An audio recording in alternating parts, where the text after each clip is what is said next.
Hey guys, let's see if we can make a video.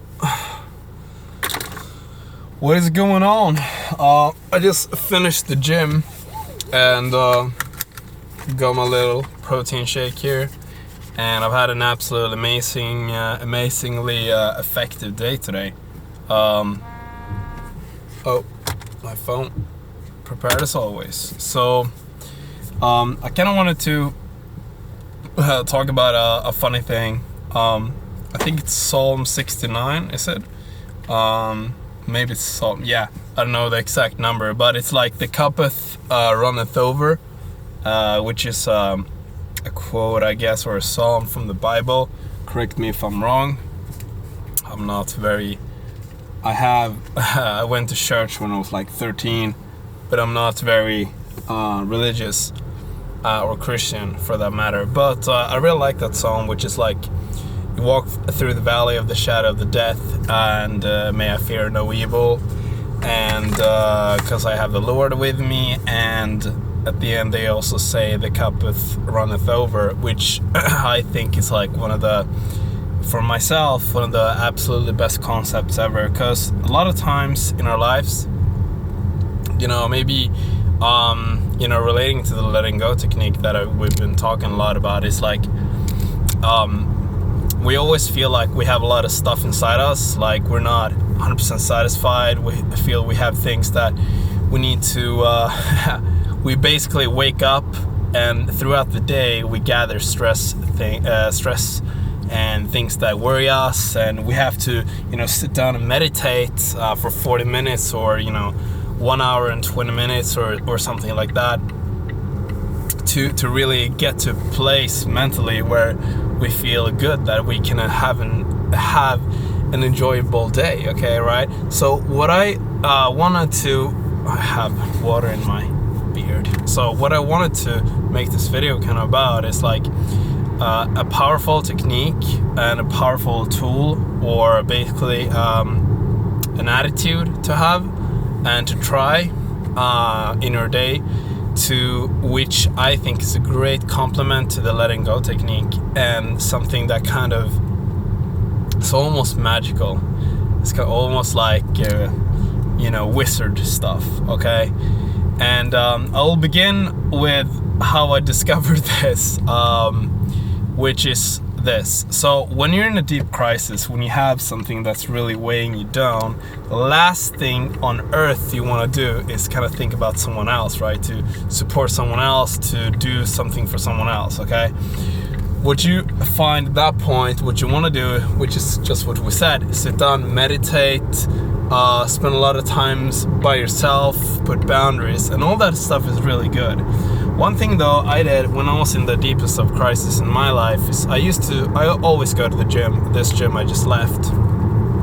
And what I started to do was, I always go to the sauna. I love sauna. By the way, great tip for presence and releasing and feeling amazing. I just saunaed right now. Try weight training, running for 30 minutes, and then doing some sauna and do some yoga on that, and yeah, you'll feel great. So anyways, and cold showers.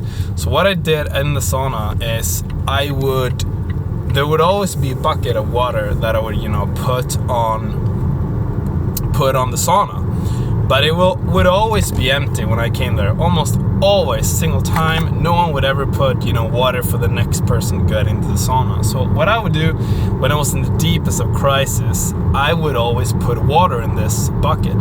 So put on the sauna to do my thing. But when I left, and when I was done with the sauna, and when I went out into the dressing room, I would start, and I did this almost like to fuck, excuse my language, to fuck with the universe. Because like when I was in the deepest rut, when I was like, fuck this shit, like my life is going to shit, everything that I ever dreamed about is gonna change, it's gonna get really bad. Okay, I was like, okay, thank you God, thank you universe, you know what I'm gonna do? I'm gonna show you I don't give a fuck. Okay, excuse the language, but that's literally how I thought. Like, I don't give a fuck. Okay, I'm gonna take this bucket, I'm gonna give, the cup, and I thought about that quote even then, the cup runs over, and I literally did, you know, put so much water in the bucket, and I would like try to get it like super full for the next person. So I would always like put that every morning, like Monday to Friday, or sometimes in the weekend, in the sauna after I was done.